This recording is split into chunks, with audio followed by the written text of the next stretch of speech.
When we think about classical music, we're moved to the genius of Mozart, Haydn, or Tchaikovsky.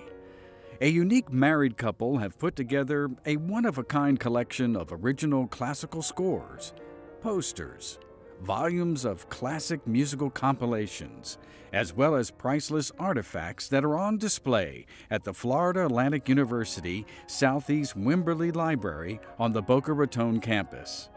Let's meet Jillian Davis and hear the incredible tale of how her late husband, Richard Beatty Davis, began collecting historical musical scores during World War II.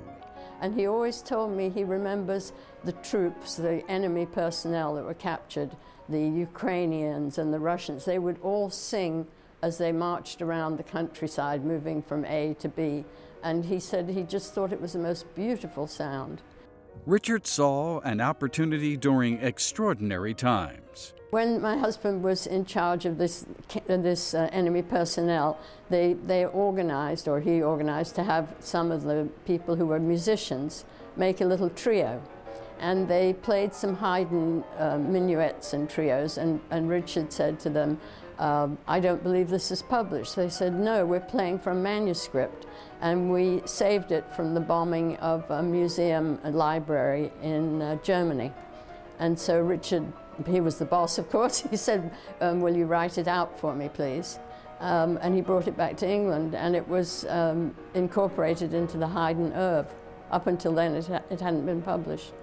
Jillian goes on to explain the reason for this collection. Well, I thought it would be nice for everyone to share in my husband's gift to Palm Beach County and to FAU, which is his music collection of rare and unusual music. Richard Beatty Davis dedicated his life to the compilation of Mitrofan Belaieff's work. Briefly, Belaieff was a successful Russian businessman, but his passion was music. In 1885, Belaieff was committed to the promotion of Russian composers and published over 2,000 compositions. Well, this is the forerunner of the book. This was published in 1987 for an exhibition at the Becon in London. And this was really the genesis of this big book that my husband wrote. This is the only reference on Belaieff. I mean, there is no other, and I don't think there ever will be any other.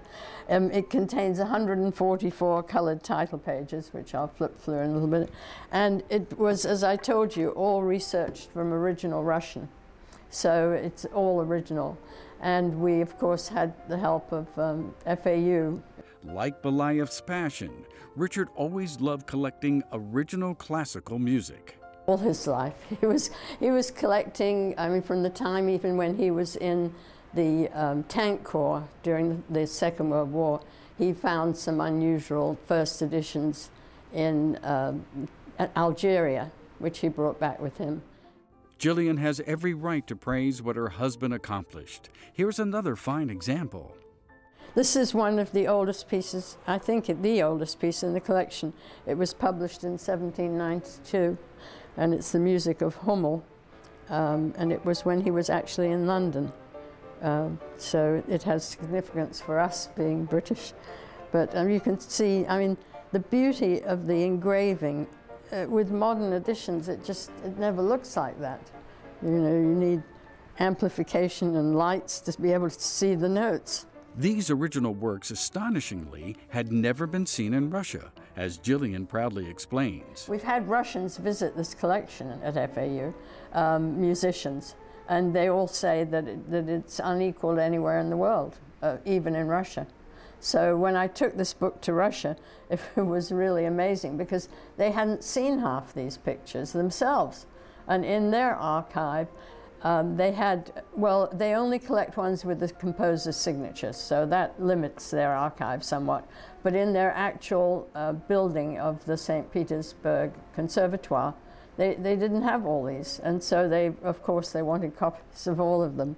Even the music you're hearing in the background has a story behind it. And you asked for some music, and I thought this would be the ideal one. It's the music of Henselt, because my husband was their honorary president in Germany, and he always thought it was marvelous that after all that happened during the war, that they should ask a Brit to be the honorary president of their music society. So many rich stories and memories, and they can all be seen, heard, and if so inclined, played at the Southeast Wimberley Library, located at FAU in Boca Raton.